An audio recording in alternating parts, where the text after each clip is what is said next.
Olá, alunos! Estamos aqui com o professor Diocésar Costa de Souza, ele que é especialista na área de gestão municipal. O professor Diocésar, ele já atua há 22 anos como professor na Unicentro, também há quase 20 anos na área pública.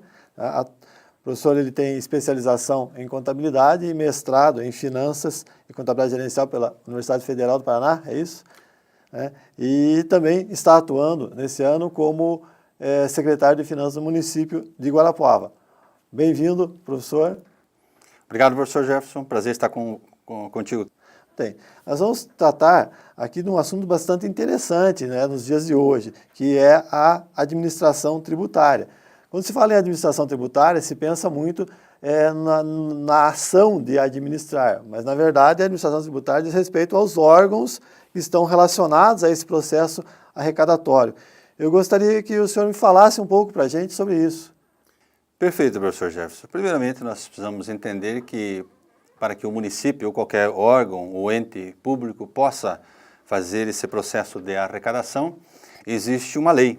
E no município de Guarapuava não é diferente, existe o Código Tributário Municipal. Em cima desse Código Tributário Municipal são lançados os valores devidos de cada um dos entes, tanto pessoa física como pessoa jurídica. E aí, em cima disso, existe um corpo técnico de fiscais que procede esse tipo de arrecadação e envio de boletos, envio de carnês para cada um dos contribuintes.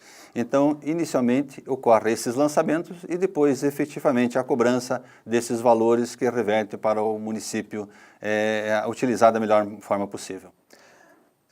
Quando você falou até envio de boletos, né, aí a gente tem aquelas diferenças entre a obrigação tributária, né, nesse caso nós temos tributos como o IPTU, que é por lançamento, então a prefeitura faz o lançamento e o envio dos boletos.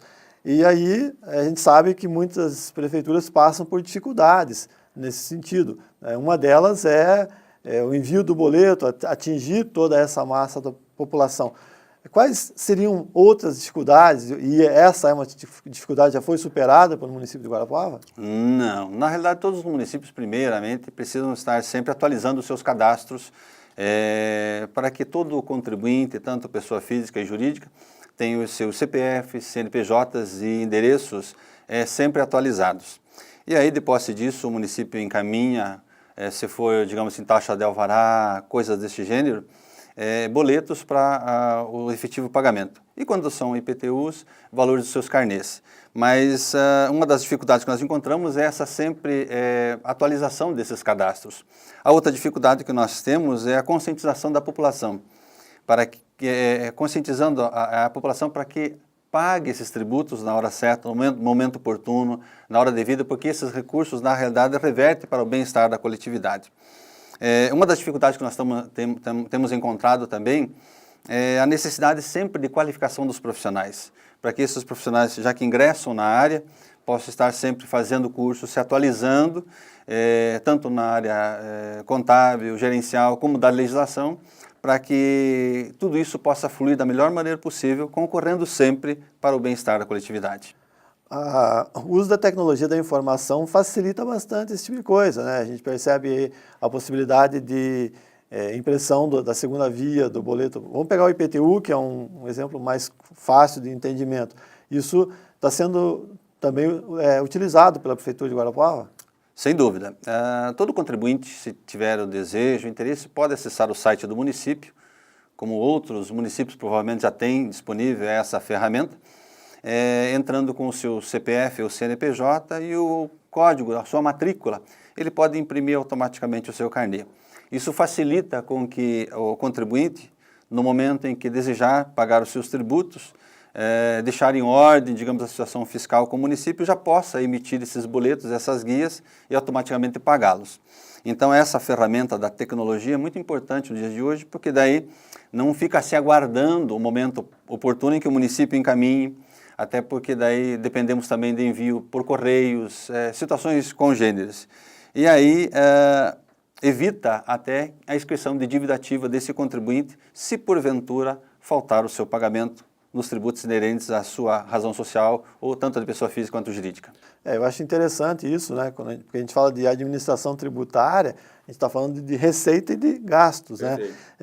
E aí quando você tem ferramentas como essa, acho que devem ser cada vez mais utilizadas pelos municípios, quer dizer, você diminui um pouco o custo da máquina, o que faz com que esses recursos sejam aplicados efetivamente no fim, na atividade fim, que é prestar serviço na área de educação, saúde. Estou correto na minha análise? Perfeitamente, professor. Então, vamos analisar a seguinte situação, que quando o município não arrecada esses recursos financeiros, ele não possui dessa disponibilidade para poder reverter esses valores em benefício da coletividade. E aí o que acontece é que daí falta recursos na área da saúde, educação, transporte, entre outros segmentos. Então, por isso que nós sempre procuramos conscientizar a população no sentido de que possa fazer os seus pagamentos na hora certa, no momento oportuno, para que evite, inclusive, transtornos. Uma inscrição de dívida ativa, pagamento de juros e, quem sabe, amanhã depois até uma situação de protestos. Infelizmente, não queremos trabalhar nesses moldes, mas a legislação, de certa forma, determina que isso se faça presente, se porventura o município não contribuir ou se não honrar com seus compromissos. Então a gente sabe que o pagamento de tributos não é uma coisa que todos gostamos de fazer, mas é uma necessidade, senão o município para. E quando acontece esse processo de inadimplência, quais são as ações normalmente tomadas pelo município? Inicia-se com uma inscrição na dívida ativa, né? E aí... Inicialmente, antes de nós escrevermos em dívida ativa, nós temos um departamento que procura entrar em contato com o contribuinte, cientificando ele desse débito, ou por telefone, ou às vezes mandando correspondências, para que ele, a melhor oportunidade possível, possa entrar em contato com o município para saldar esse tipo de dívida, esse tipo de débito. Mas não tendo êxito, então o município não tem outra saída a não ser escrever isso em dívida ativa. E aí existem algumas situações que, inclusive, são dívidas ajuizadas junto ao fórum, que move-se, inclusive, um processo administrativo e até judicial nesse aspecto. Estamos tentando mudar, inclusive, isso para que tenha uma agilidade maior, uma diminuição, inclusive, de custos para o próprio contribuinte. Mas isso são planos, projetos ainda que estamos desenvolvendo, mas que provavelmente ainda denota em torno de 2, 3 anos para que isso possa ter um fluxo mais próximo, digamos assim, e contínuo. Mas, infelizmente, hoje nós temos ainda, infelizmente, a inscrição de dívida ativa de aproximadamente 40% dos nossos contribuintes. É um valor alto se formos analisar, por isso a necessidade de conscientização da população para que honre os seus compromissos e pague os seus impostos na hora certa, no momento oportuno.